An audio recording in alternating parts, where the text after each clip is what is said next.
பர்சனாலிட்டிக்கு நான் மேட்ச் இல்லதான். ஆனாலும் என்ன செய்யறது?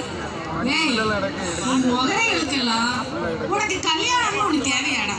இல்ல சொல்லு.